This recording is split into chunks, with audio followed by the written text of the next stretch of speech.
Hello hi viewers, ഞാൻ doctor പൂജാസിൽ നിന്ന് നമ്മൾ ഡിസ്കസ് ചെയ്യാൻ പോകുന്നത് ഹൈപ്പർ തൈറോയിഡിസത്തെക്കുറിച്ചും ഹൈപ്പോ തൈറോയിഡിസത്തെക്കുറിച്ചാണ് ഇന്നത്തെ വീഡിയോ. നമുക്ക് ആദ്യം തന്നെ ഹൈപ്പോ തൈറോയിഡിസം എന്താണെന്ന് നോക്കാം. നമ്മുടെ കഴുത്തിന് മുൻവശമുള്ള തൈറോയ്ഡ് ഗ്രന്ഥി ഉൽപ്പാദിപ്പിക്കുന്ന ഹോർമോണാണ് തൈറോക്സിൻ. ഇത് ശരീരത്ത് കുറയുമ്പോഴാണ് ഹൈപ്പോ തൈറോയിഡിസം എന്ന് പറയുന്ന കണ്ടീഷൻ നമുക്ക് കിട്ടുന്നത്. ഹൈപ്പോ തൈറോയിഡിസം നമുക്ക് നമ്മുടെ തൈറോക്സിൻ ഹോർമോൺ നമ്മുടെ ശരീരത്തെ മെറ്റബോളിസത്തെ ഹെൽപ്പ് ചെയ്യുന്നതുകൊണ്ട് തന്നെ ശരീരത്തിൻ്റെ ബോഡി ടെമ്പറേച്ചർ മെയിൻറ്റെയിൻ ചെയ്യാൻ തൈറോക്സിൻ ഹോർമോൺ വളരെ അത്യാവശ്യമാണ്. അതുപോലെ തന്നെ തൈറോക്സിൻ ഹോർമോൺ കുറയുന്നത് മൂലം തണുത്ത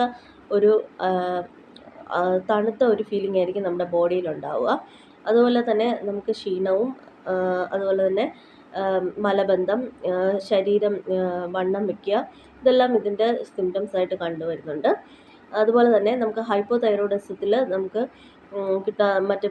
സ്ത്രീകളിൽ പീരീഡ്സ് ഇറഗുലർ ആവുകയും ബ്ലീഡിങ് കൂടുകയൊക്കെ ചെയ്യുന്നത് ഹൈപ്പോ തൈറോയിഡിസത്തിൻ്റെ ലക്ഷണങ്ങളാണ്.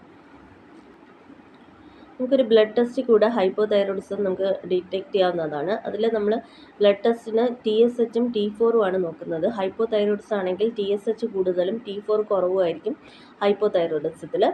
അത് ഹൈപ്പർ തൈറോയിഡിസത്തിലാണെങ്കിൽ നേരെ വിപരീതമായിട്ട് TSH കുറഞ്ഞും അതുപോലെ തന്നെ T4 കൂടുതലായിരിക്കും ഹൈപ്പർ തൈറോയിഡിസത്തിൽ. നമുക്ക് എന്തൊക്കെയാണ് ആയുർവേദത്തിൽ ഹൈപ്പോ തൈറോയിഡിസത്തിന് കൊടുക്കുന്ന മരുന്നുകളെന്ന് നോക്കാം. ഇതിൽ നമ്മുടെ ഹൈപ്പോ തൈറോയിഡിസത്തിൻ്റെ ലക്ഷണങ്ങളായ വെയിറ്റ് കൂടുതലാകുക, അതുപോലെ തന്നെ മലബന്ധം, ഇതിനൊക്കെ പറ്റിയ മരുന്നുകളായിരിക്കും നമ്മൾ കൊടുക്കുന്നത്. ഈ ലക്ഷണങ്ങൾ ദൂരീകരിക്കാനായിട്ടുള്ള മരുന്നുകളാണ് നമ്മൾ കൊടുക്കുന്നത്. ഇതിൽ വരണാതി കഷായം നല്ലതാണ്. അതുപോലെ തന്നെ ത്രിഫല ചൂർണം, അതുപോലെ തന്നെ കാഞ്ചനാര ഗുഗ്ലുവിൻ്റെ ടാബ്ലറ്റ്, ഇതെല്ലാം കഴിക്കുന്നത് കൊണ്ട് തന്നെ നമ്മുടെ ഹൈപ്പോ തൈറോയിഡിസത്തിൻ്റെ ലക്ഷണങ്ങൾ കുറഞ്ഞു വരുന്നതായിട്ട് കണ്ടുവരുന്നുണ്ട്.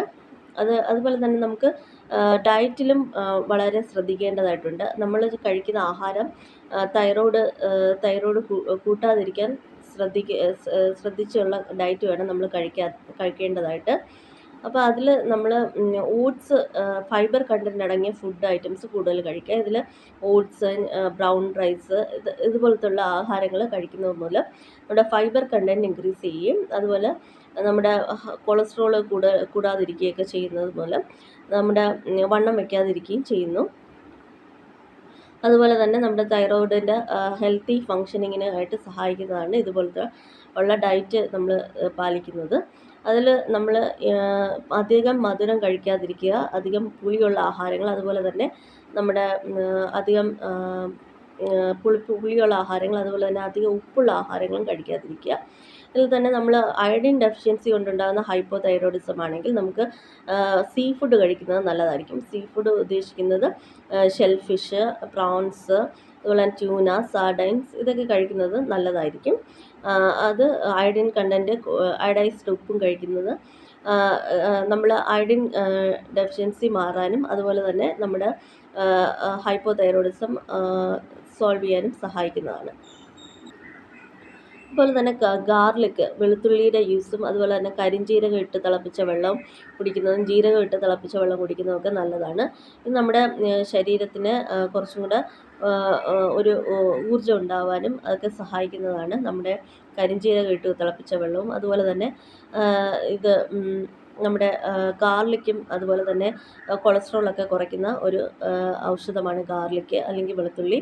നമുക്ക് വെളുത്തുള്ളി തന്നെ ഇഞ്ചി അതുപോലെ തന്നെ കഴിക്കാവുന്നതാണ്. റോ ഫോമിലും കഴിക്കാവുന്നതാണ്. അതുപോലെ തന്നെ അതിൻ്റെ നീരെടുത്തും കഴിക്കാവുന്നതാണ്. അത് 1 മുതൽ 2 അല്ലി വരെ ഒരു ദിവസം കഴിക്കുന്നത് നല്ലതായിരിക്കും. അതുപോലെ തന്നെ നമുക്ക് മറ്റൊന്ന് എന്ന് പറയുന്നത് പപ്പായ, അധികം പഴുക്കാത്ത പപ്പായ, അതുപോലെ തന്നെ പപ്പായ, ഗോവ, നമ്മുടെ നെല്ലിക്ക, ഇതൊക്കെ ജ്യൂസ് കുടിക്കുന്നത് നല്ലതാണ്. അതുപോലെ തന്നെ നമ്മുടെ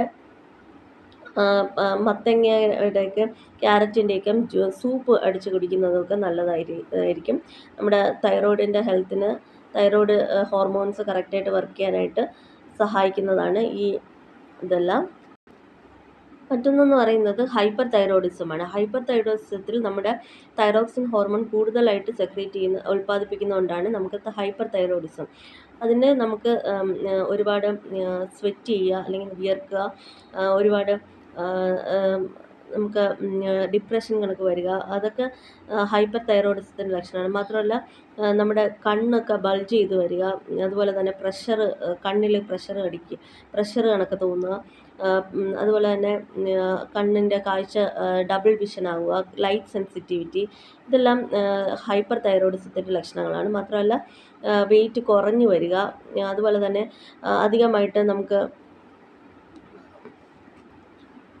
ചൂട് അധികം സഹിക്കാൻ പറ്റാത്ത അവസ്ഥ, അതുപോലെ തന്നെ സ്ത്രീകളിലാണെങ്കിൽ മെൻസ്ട്രേഷൻ ആയിട്ട് സൈക്കിളിൽ വ്യത്യാസം വരിക, ഇറഗുലർ മെൻസ്ട്രേഷനൊക്കെ വരിക, അതുപോലെ തന്നെ ഉറങ്ങാനായിട്ടുള്ള ബുദ്ധിമുട്ട്, ഉറക്കക്കുറവ്, ഇതെല്ലാം ഇതിൻ്റെ ഹൈപ്പർ തൈറോയിഡിസത്തിൻ്റെ ലക്ഷണങ്ങളായിട്ട് പറയാം.